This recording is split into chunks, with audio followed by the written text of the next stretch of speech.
একটি সড়কে অবরোধ কেবল যান চলাচল থামায়, কিন্তু ২০২৪ সালের ৮ জুলাইয়ের বাংলা ব্লকেট থামিয়ে দিয়েছিল পুরো রাষ্ট্রযন্ত্রের স্বাভাবিক ছন্দ। সরকারি চাকরিতে কোটা ব্যবস্থা বাতিলের দাবিতে আন্দোলনরত শিক্ষার্থীরা যখন রাজধানী থেকে জেলা শহর পর্যন্ত সড়ক ও রেলপথে অবস্থান নিলেন, তখন এটি আর শুধু একটি ছাত্র কর্মসূচি ছিল না, এটি পরিণত হয়েছিল সারা দেশব্যাপী এক গণপ্রতিরোধের প্রদর্শনীতে।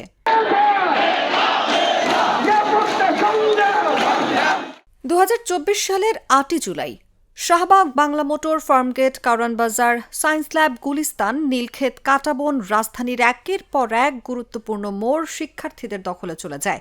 একই সময় রাজশাহী, জাহাঙ্গীরনগর, চট্টগ্রাম, খুলনা, রংপুর, সিলেট, বরিশাল, ময়মনসিংহ সহ দেশের বিভিন্ন বিশ্ববিদ্যালয়ের শিক্ষার্থীরা মহাসড়ক ও রেলপথ অবরোধ করে জানান দেন, এই আন্দোলন আর ঢাকা কেন্দ্রিক নয়, এটি জাতীয় পরিসরে ছড়িয়ে পড়েছে।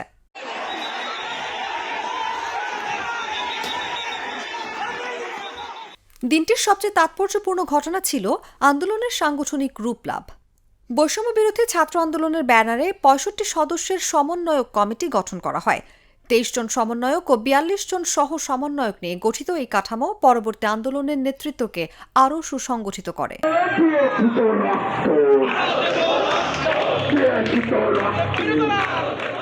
অবরোধ শেষে অন্যতম সমন্বয়ক নাহিদ ইসলাম সরকারকে ৩ দিনের আলটিমেটাম দেন। একই সঙ্গে ঘোষণা করেন নতুন কর্মসূচির। ৯ জুলাই ক্লাস পরীক্ষা বর্জন ও দেশব্যাপী গণসংযোগ, আর ১০ জুলাই সর্বাত্মক বাংলা ব্লকেট। আন্দোলন ধাপে ধাপে আরও বিস্তৃত করার এই পরিকল্পনা শিক্ষার্থীদের কৌশলগত প্রস্তুতির স্পষ্ট বার্তা দেয়। সেদিন রাজধানী কার্যত অচল হয়ে পড়েছিল। গাবতলী, আগারগাঁও, জিপিও, কারওয়ান বাজার, শাহবাগ থেকে সায়েন্স ল্যাব সবখানেই থেমে যায় যান চলাচল। পুরান ঢাকায় ব্যারিকেড ভেঙে সচিবালয়ের সামনে পৌঁছে যান জগন্নাথ বিশ্ববিদ্যালয়ের শিক্ষার্থীরা। রাজশাহীতে রেললাইন, জাহাঙ্গীরনগরে ঢাকা আরিচা মহাসড়ক, বাকৃবিতে ঢাকা ময়মনসিংহ রেলপথ, চট্টগ্রামে ঢাকা চট্টগ্রাম মহাসড়ক, দেশের যোগাযোগ ব্যবস্থার গুরুত্বপূর্ণ ধমনীগুলো কয়েক ঘণ্টার জন্য স্থবির হয়ে পড়ে। দিনটি ঘিরে আরও একটি গুরুত্বপূর্ণ অভিযোগ সামনে আসে। আন্দোলনে সমন্বয়কদের দাবি ছিল ব্লকেট শুরুর আগে কয়েকজন শীর্ষ সমন্বয়ককে ঢাকা বিশ্ববিদ্যালয়ের উপাচার্য কার্যালয় সংলগ্ন লাউঞ্জে আলোচনার নামে আটকে রেখে কর্মসূচিতে দেরি করানোর চেষ্টা করা হয়েছিল। তবে সেই চেষ্টা আন্দোলনের গতি থামাতে পারেনি।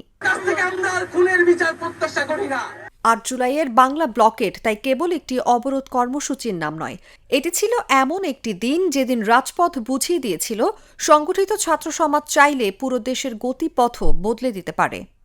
নিউজ ডেস্ক, জাগো নিউজ।